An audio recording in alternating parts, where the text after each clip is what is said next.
ওনার বাসায় লুট করার জন্য ডাকাতি করতেছিল। তো ওনার নামাজ পড়তে রয়েছিল, বাড়িঘর খালি ছিল, তৃতীয় অপশনে ওরা নামাজ পড়তে গেছে। তো নামাজ অবস্থা ওনাকে হত্যা করা হয়েছে।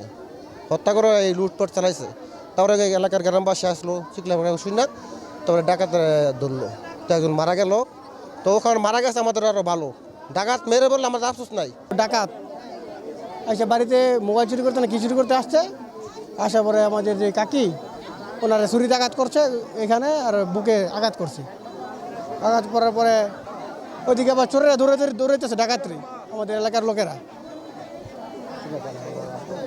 পরে হঠাৎ করে সন্ত্রাসী উনি খুব গুরুতর আঘাত পাইছে। তারপরে এখানে আমাদের এলাকার যত প্রাইভেটার আছে সবাই এসে ওনারা অ্যাম্বুলেন্সে ঢুকাইয়া পরে হসপিটাল নেওয়ার পরে বলতেছে উনি মারা গেছে। রূপগঞ্জ থানার অন্তর্গত কাঞ্চন পৌরসভার কেরামো নামক স্থানে আপনারা জানেন যে মেহেদি নামের একজন টাইলস মিস্ত্রি নিহত আমেনা বেগমের বাসায় বিগত 4-5 দিন আগে টাইলসের কাজ সম্পন্ন করে। আজকে সে কাজ সম্পন্ন হওয়ার পরেও আজকে সে চুরি করার উদ্দেশ্যে প্রাথমিকভাবে আমরা জানতে পেরেছি আমেনা বেগমের বাসায় যায়।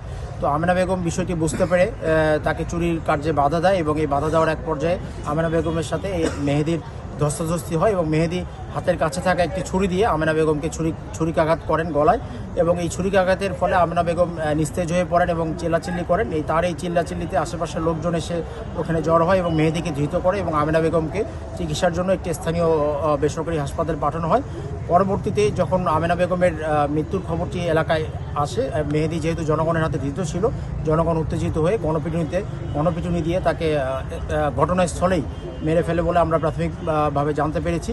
আমরা 2টি লাশই পরবর্তীতে পুলিশ যে উদ্ধার করতে সক্ষম হয়েছি। লাশ 2টি পোস্টমর্টমের জন্য সুরতহাল করা ইতিমধ্যে সম্পন্ন হয়েছে এবং লাশ 2টি পোস্টমর্টমের জন্য আমরা পাঠিয়ে দিচ্ছি।